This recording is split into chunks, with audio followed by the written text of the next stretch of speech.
অনশন করছেন, অন্যদিকে আরাক মতুয়া মহাসংঘের সংঘাধিপতি শান্তনু ঠাকুর, যিনি কেন্দ্রীয় মন্ত্রী, তিনি বিদেশ ভ্রমণ করছেন, কি বলবেন? এবার আপনারাই উত্তর দিয়ে দিন সাংবাদিক বন্ধুরা।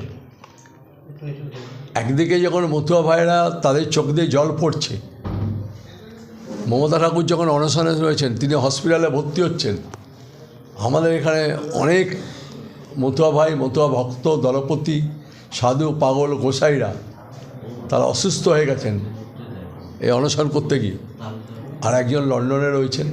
এরা আপনারা তো তুলনা করে দিন। মতুয়ারাই তার বিচার করবে, আমাদের বলার নেই। মতুয়া ভাইরা বিচার করবেন, দলপতিরা বিচার করবেন, পাগল সাধু গোসাইরা বিচার করবেন, আর কিচ্ছু বলার নেই। আমি শুধু এই কথা বলবো যে এসআইআর করা যাবে না, এসআইআর হবে না। আলটিমেটলি মমতা বন্দ্যোপাধ্যায় যতক্ষণ আছে ততক্ষণ কিন্তু এর শেষ দেখে ছাড়বেন উনি, আমি বলে দিলাম। বলছি দাদা, এই অনশন মঞ্চে অনেকেই অসুস্থ হয়ে পড়েছিলেন, এখন তারা স্বাভাবিকভাবে খুব সুস্থ আছে, এদের বিষয়ে আপনি কি বার্তা দিতে চান? তারা সুস্থ হয়ে উঠুক, দ্রুত সুস্থ হয়ে উঠুক, আমাদের মধ্যে তারা সবাই চলে আসুক, ফিরে আসুক আমাদের মধ্যে।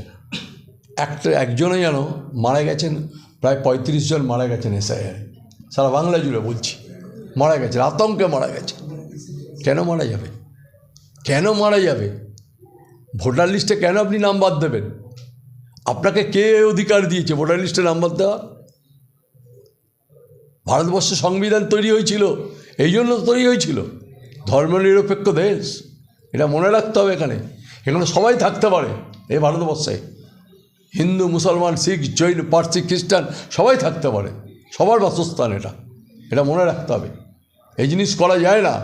যারা করছে তারা ভবিষ্যতে বুঝতে পারবে, তাদের ভবিষ্যতে মানুষ বুঝিয়ে দেবে, ভারতবর্ষের মানুষ, বাংলার মানুষ তাদের বুঝিয়ে দেবে। ঠিক আছে, থ্যাংক ইউ।